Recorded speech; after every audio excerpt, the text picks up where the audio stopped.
এইদিকে দিগ্বিজয়ী পুত্রদিগের প্রত্যাগমনের অপেক্ষায় থাকিয়া থাকিয়া বৎসরান্তের শেষে পৌত্র অংশুমানকে পিতৃব্যগণের অন্বেষণে পাঠাইলেন। খুঁজিতে খুঁজিতে অংশুমান এক সময়ে পাতালে ধ্যানাসীন মহর্ষি কপিলের নিকট উপস্থিত হইলেন। সবিনয়ে তিনি তাহার পিতৃব্যদিগের বর্ণনা দিয়া তাহাদিগের কুশল জিজ্ঞাসা করিলেন।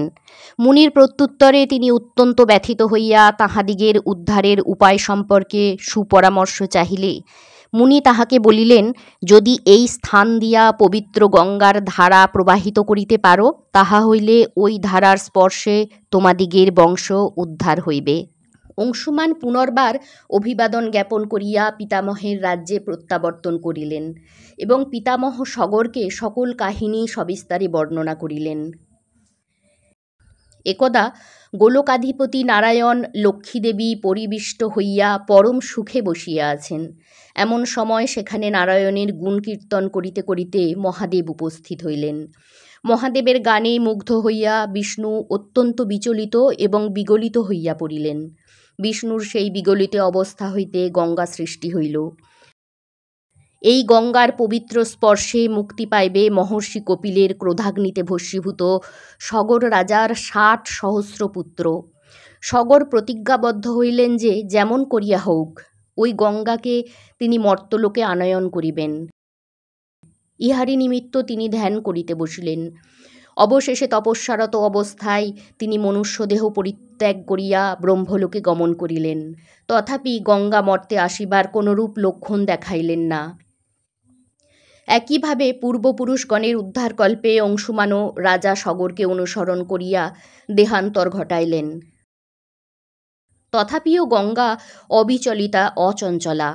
ইহার পর অংশুমানের পুত্র দিলীপ রাজ্যভার গ্রহণ করিলেন এবং ওই একই সংকল্পে ব্রতী হইলেন। পত্নীদ্বয়কে অযোধ্যায় রাখিয়া রাজা দিলীপ পূর্বসূরিগণের অনুসরণ করিয়া ১০ সহস্র বৎসর তপস্যায় নিমগ্ন থাকিয়া অবশেষে দেহান্তর ঘটাইলেন। তথাপিও তিনি পাষাণ হৃদয়া গঙ্গার দর্শন লাভে বঞ্চিত হইলেন। এইদিকে শিবের বরে তাহার এক পত্নীর একটি মাংসপিণ্ডবৎ সন্তান জন্মাইল। পরে অষ্টাবক্র মুনির আশীর্বাদে ওই সন্তানের বিকৃত দশা ঘুচিয়া গেল।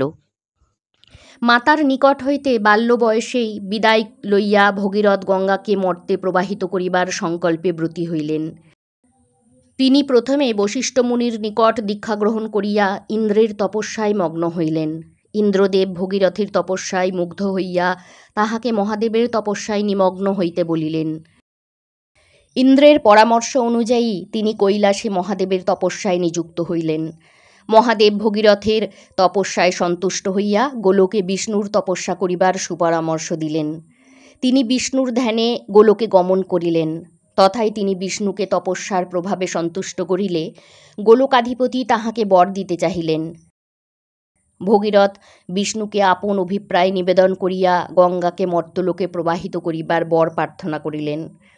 অবশেষে নানা ছলনা প্রভাবে গঙ্গাকে পাইবার প্রত্যাশা হইতে ভগীরথকে বিরত করিতে না পারিয়া তিনি তাহাকে বলিলেন, বৎস, গঙ্গাকে তুমি পাইবে অবশ্যই কয়েকটি শর্তে। এই শঙ্খ বাজাইয়া তুমি অগ্রে গমন করিবে এবং গঙ্গা তোমার পশ্চাতে পশ্চাতে প্রবাহিত হইয়া তোমাকে অনুসরণ করিবে। ভগীরথ রাজি হইয়া তদনুযায়ী কার্যে নিযুক্ত হইলে ব্রহ্মলোক হইতে গঙ্গা তাহাকে অনুসরণ করিয়া সুমেরু পর্বত পর্যন্ত অগ্রসর হইলেন। হঠাৎ পশ্চাতে নিস্তব্ধতা লক্ষ্য করিয়া ভগীরথ পশ্চাতে ফিরিয়া দেখিলেন গঙ্গা সুমেরুর গর্ভে বন্দিনী হইলেন। এইরূপ বিপদে ভগীরথ গঙ্গার তপস্যা করিলে গঙ্গা ভগীরথের তপস্যায় মুগ্ধ হইয়া বলিলেন, বৎস, আমার এই বন্দিনী অবস্থা হইতে কেবল ইন্দ্রের ঐরাবতী মুক্ত করতে পারে। এই বলিয়া তিনি ভগীরথকে ইন্দ্রের নিকট গমন করিতে বলিলেন। ইন্দ্রকে তুষ্ট করিয়া ঐরাবতকে মর্তে আনয়ন করিলে ঐরাবত গঙ্গাকে দাসীরূপে পাইবার জন্য জিদ ধরিয়া বসিলে ভগীরথ ভীষণ দুশ্চিন্তায় পড়িলেন। দেবী গঙ্গা ভক্ত ভগীরথের শোকে ব্যথিত হইয়া বলিলেন, বৎস, তুমি নিঃশঙ্ক চিত্তে আমার স্তুতিতে অবিচল, কেবল অপেক্ষা করো। ইহার পর গঙ্গা ঐরাবতকে প্রস্তাব দিলেন যে যদি সে তাহার আড়াই ঢেউ সহ্য করিতে পারে তাহা হইলে তিনি তাহার ঘরে সপ্তনিশি দাসীরূপে বন্দিনী থাকিবেন। ঐরাবত ওই প্রস্তাবে উল্লসিত হইয়া দন্তাঘাতে সুমেরুকে 4 খণ্ডে বিভক্ত করিয়া দিলেন। গঙ্গা ওই স্থানে চতুর্ধারায় বিভক্ত। বসুধারা হইলেন পূর্বমুখী, উত্তরমুখী ভদ্রা, পশ্চিমমুখী শ্বেতা এবং ঊর্ধ্বমুখী অলকানন্দারূপে প্রবাহিত হইতে আরম্ভ করিলেন। এইদিকে সদ্য মুক্তিপ্রাপ্তা গঙ্গার কেবল একটি ঢেউয়ের আঘাতে বিশাল জলধি তরঙ্গে তৃণবৎ হইয়া ভাসিয়া যাইতে যাইতে ঐরাবত গঙ্গাকে মাতৃজ্ঞানে স্মরণ করিয়া প্রাণ ভিক্ষার আবেদন জানাইতে লাগিল। মাতৃস্বরূপিণী গঙ্গা ঐরাবতকে ক্ষমা করিলেন। সুমেরু গাত্র হইতে নির্গতা গঙ্গা ভগীরথকে অনুসরণ করিয়া মর্তে আসিয়া পৌঁছাইলেন।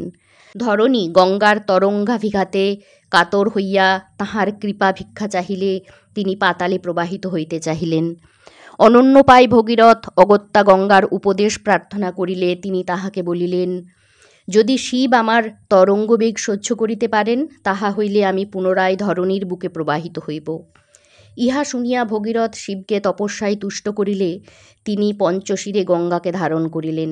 শিবের জটায় বন্দিনী গঙ্গা তথায় এক যুগ অতিবাহিত করিলেন। শিবকে পুনর্বার তপপ্রভাবে তুষ্ট করিয়া ভগীরথ শিবের জটাজাল হইতে গঙ্গাকে মুক্ত করিলেন। জটাজাল হইতে মুক্তিপ্রাপ্তা গঙ্গার ওই স্থানের নাম হইল হরিদ্বার।